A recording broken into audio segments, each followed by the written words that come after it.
This is Margaret Lee, Special People and Places. I'm at Musgrove Country Club. This is the Black and White Ball. I have with me here Mr. Joel Big. Joel, it was a great performance tonight. Your one-man show on TALLULAH, and of course, you're really Truman Capote. Well, Joel, here we are with TALLULAH. With Miss Bankhead, yes, she's here tonight in spirit and in effigy. Is this your first time to Jasper?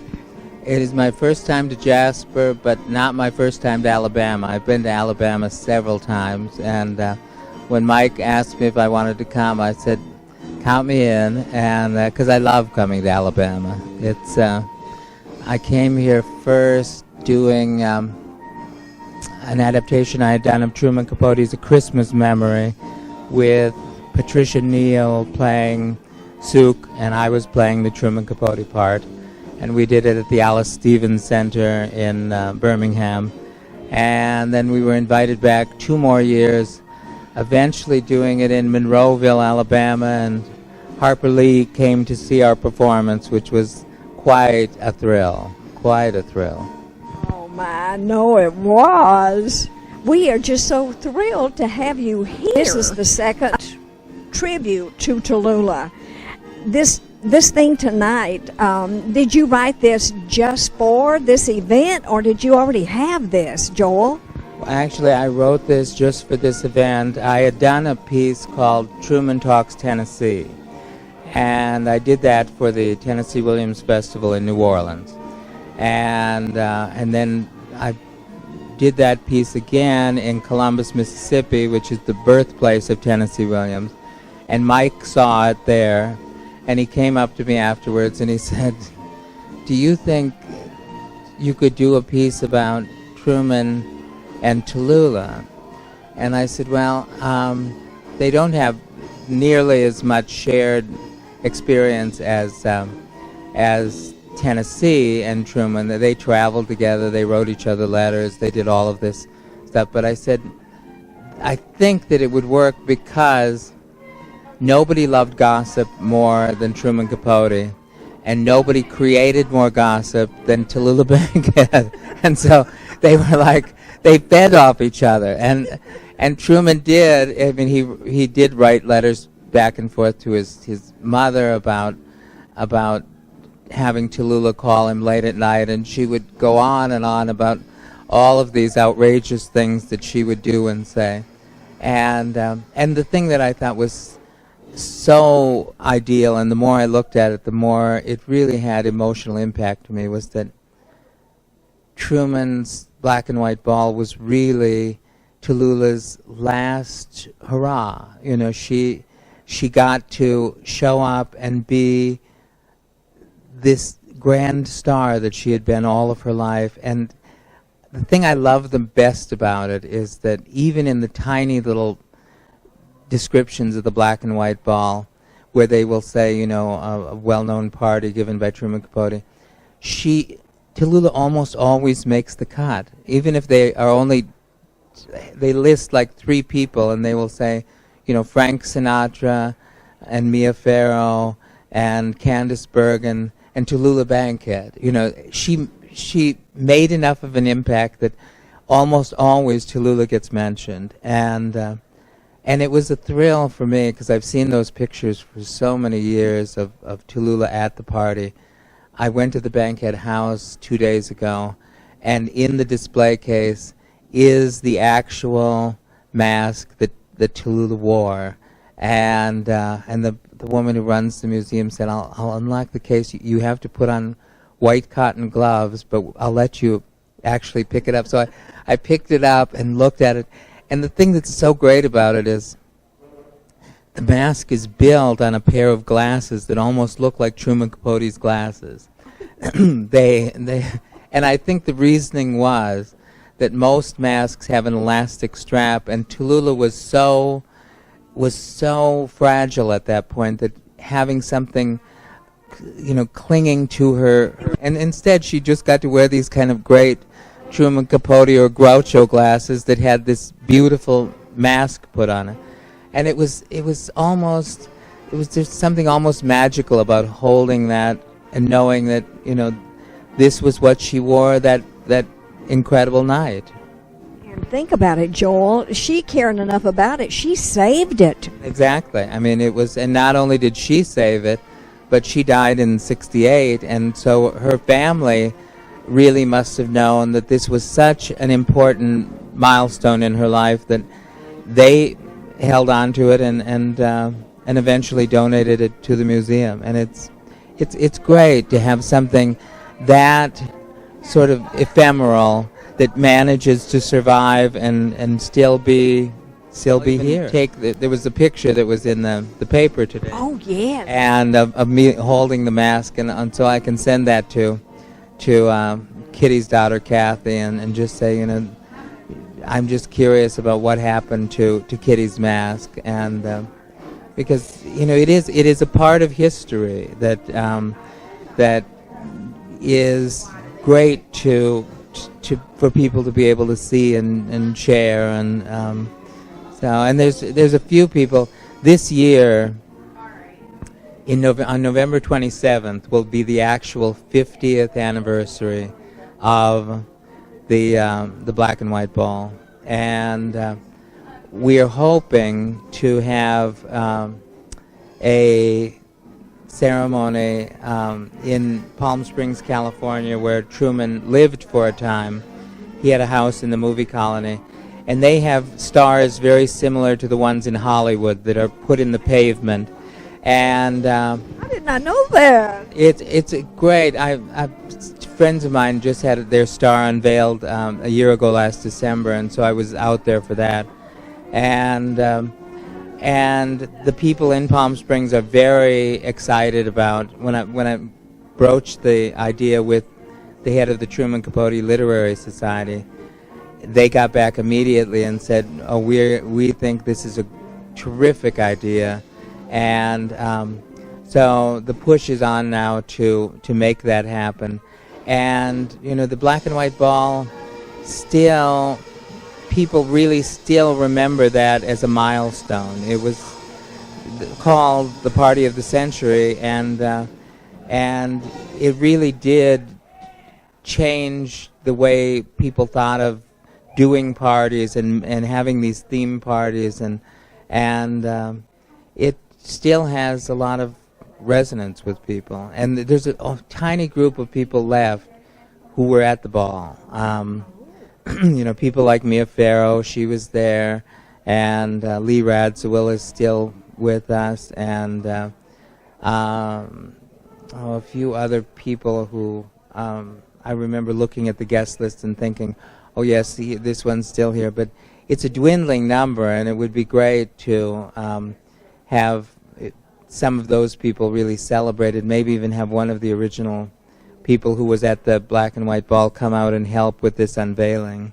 And I know Lee Radziwill's daughter, she actually saw him when I did Truman Talks Tennessee, and it was wonderful because she came back and she said to me, Truman used to read me bedtime stories, and sometimes if I didn't want to hear a book, I would just say, well, just tell me a story, and he would tell me a story. She said, having you perform was like having Truman back for an hour to entertain and amuse and give me that kind of magical quality that he had. And I thought, can't get better than that. And cannot. No. That was about as good as it gets. That was so precious to her. Yeah, I was, and it could very well be that that Tina Radziwill would come out for this. She's very good friends with the man who runs the Truman Capote Literary Society, and he said, yeah, I think Tina might be interested in being there. So it would be, a connection to Capote, and of somebody who really knew him and loved him, and he's still such a mystique about him, wasn't he?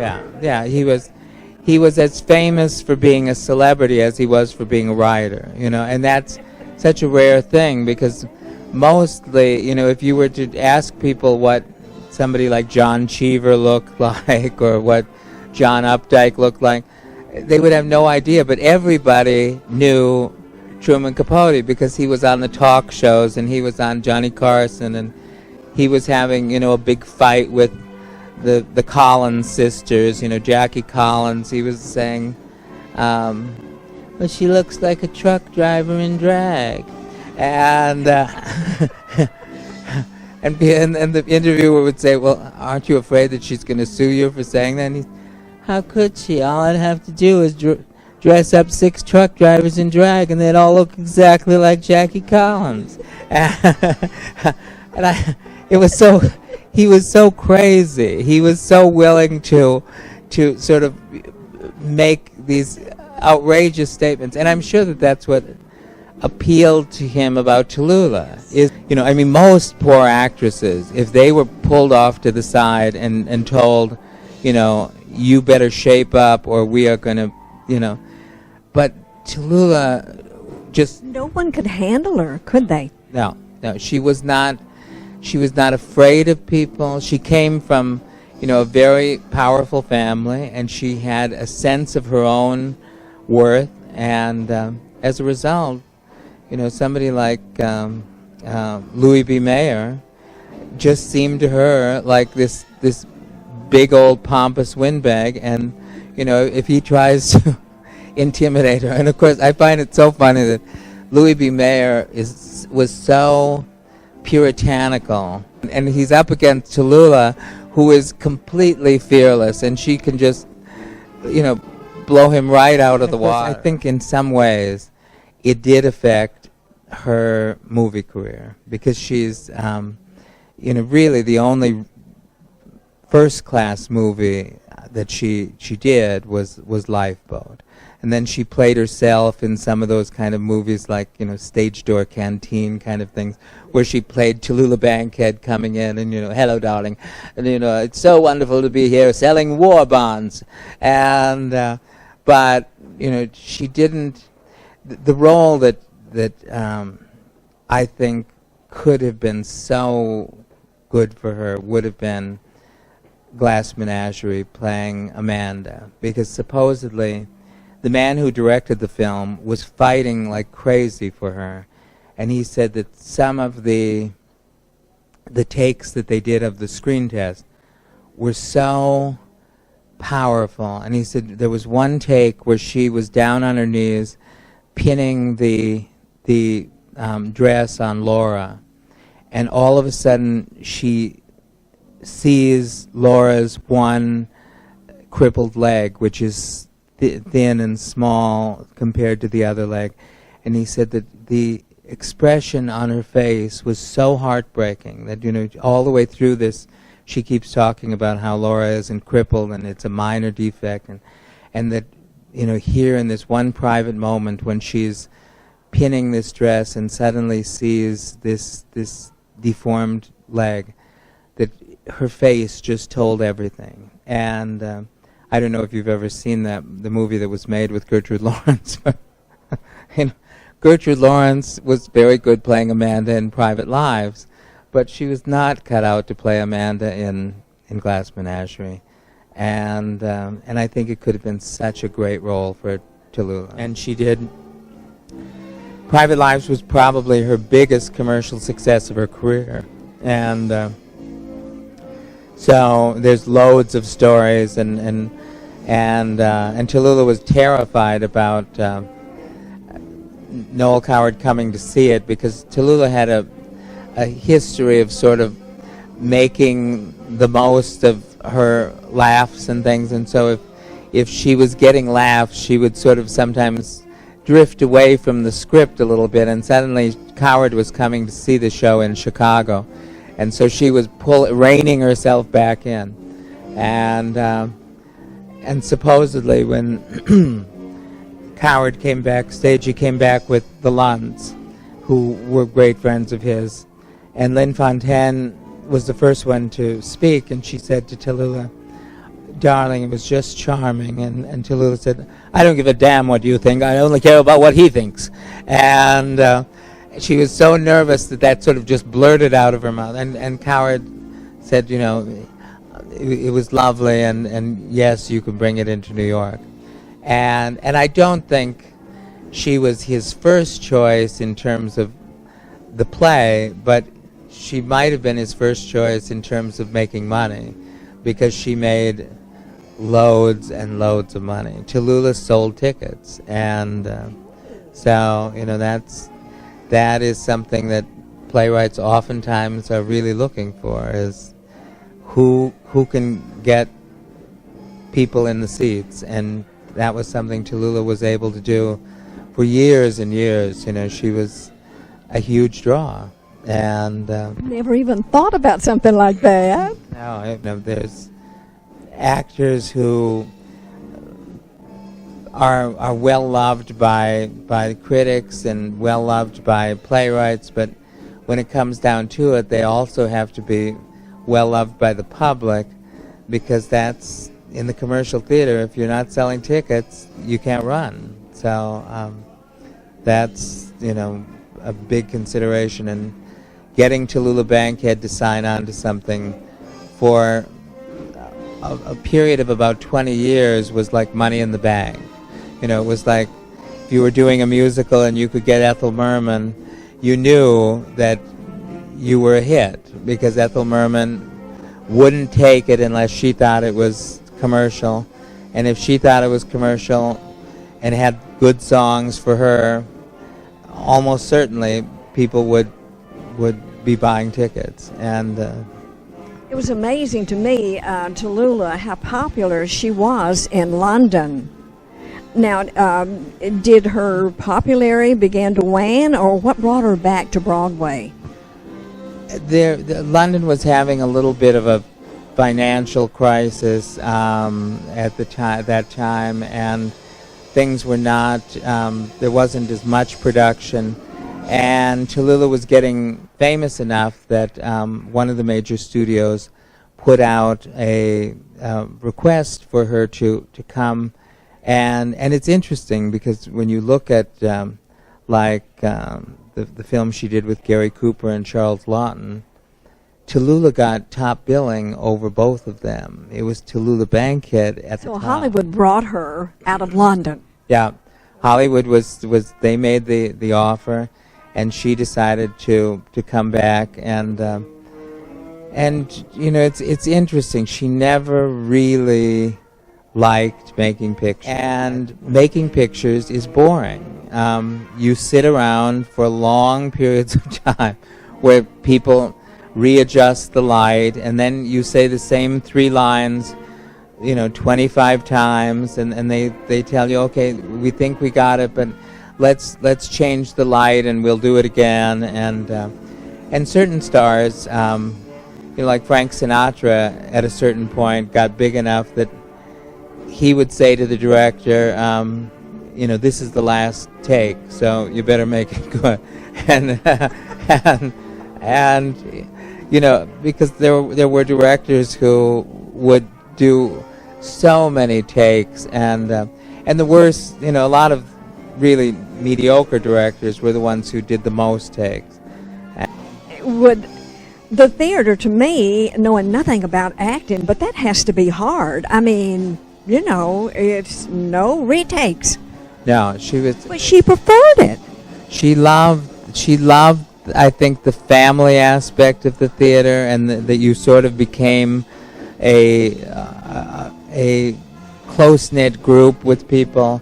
She loved the thrill that you got being in front of a live audience. She loved having that immediacy of a laugh or applause, and it was a different time in the theater too. She was a huge star, and she loved knowing that when she would come on stage, everything would stop and people would applaud, and she needed that reinforcement. Mike Putman, this was a wonderful idea. And just tell us again, tell the viewers again, I always ask your title. It's Main Street. I was the executive director of Jasper Main Street, but for this, it's Tallulah Bankhead. So I saw Joel at Truman. Truman does Tennessee. Truman could And do I was Tallulah. Because Tallulah's way more interesting than Tennessee. Sorry. Because to Jasper, she is. And so I wanted him to tell us, I wanted Truman to tell us all about Tallulah. So, that's what I went for. So Great idea, and he did one fantastic job, didn't he? he did, yeah. I had seen him before, and I was like, you need to talk to us about Tallulah, and he did, and I knew he would, and he did, so it was great. It was great. Aren't you glad to have him in town? Yeah. And you have enjoyed it, haven't you, Joel? It's great. I mean, there's a friend of mine who created a site called the Southern Literary Trail. And the Southern Literary Trail ties together 3 states, Georgia, Alabama, and Mississippi. And the writers and the sites that influence them, and several of them have homes that are open, and you come away from, once you've seen the place that somebody grew up and the church that they went to, and all of a sudden, you start filling in the pieces, and it makes such a gigantic difference to know, that Tallulah grew up in Jasper, Alabama, and to be in the house that her dad built, and to be in the bedroom that she used to come and stay over, and to go by the grandparents' house, and you have such a different appreciation for the characters they played and the lives that they led, and I think that it's such a rich experience to be able to take part in events like this. I asked Mike, I said, would this country club have been operational back in the 70s? Is it conceivable that Truman could have come for what would have been Tallulah's 70th birthday, that somebody in Jasper might have invited him to come back and do a salute to Tallulah? And he said, exactly, this is a country club that has been around for a very long time, and so it gives a different experience to doing a piece in a real place. And when I initially did Truman Talks Tennessee, I did it in the ballroom of the Monteleone Hotel in New Orleans, which Truman always liked to say he was born in that hotel, and then he had to admit, he said, a pesky journalist came up one time with a birth certificate that had in Helvetica type that I was born in Truro Hospital, not a terribly fashionable address to be born in. And so I had to correct that I did not mean that I was born in the Monteleone Hotel. I meant that I was conceived in the Monteleone Hotel. Oh, my. Joel, Jasper's a special place, isn't it? It's a terrific place, and I played other places in Alabama, but when Mike asked me to come down here, I thought, this is great, because I want to see, this town. I want to see the town that affected Tallulah's, who she became, where she came from, and it's great because there is such a sense of civic pride here, and people are really doing things to preserve the heritage and allow it to be part of people's lives still. And I think that that's such an important thing, not to lose what makes a town like this so unique. And this is Mike's sermon all the time. Well, I said, Joel, you can do your gig and then you can leave. And Joel said to me, I don't want to just do my gig and leave. I want to do the whole town and do every event. And so I was like, okay. So I booked him coming in early, and I'm booking him going out he wanted to see everything that Jasper had. I mean, a 5K and a half marathon. Joel, you know, he wanted to see this. He wanted to see what Jasper had to offer. He wanted to see 101 Dalmatians. He wanted to see everything that Jasper had to offer because he was very intent on getting the essence of Tallulah. And so I was like, okay, you know, I can book you early, and I can book you early going in, book you late going out. And he's like, that's wonderful. And I was like, okay, that's what I'll do. And then he was so intent on getting everything Jasper had to offer him about Tallulah. So that's what I did. So I booked him early, booked him late. Well, we're so glad you're here, and isn't Jasper fortunate to have Mike Putman? I think they're very lucky to have Mike and so many of the people who work And with. his lovely wife. I keep telling him, I said, you two are a dynamic duo, Pat. Yeah. That's an army that comes behind me. It's not just Mike Puffin. Yeah. It's an army behind Jasper Main Street and about Tallulah. It's an army behind the Arts Alliance. It's an army. It's not just me. It could never be me. It's an army behind me. So, I mean, I'm thrilled to have that army behind me, for sure. Well, Mike, with Joel here, Joel Big, this has been a very successful second Tallulah tribute.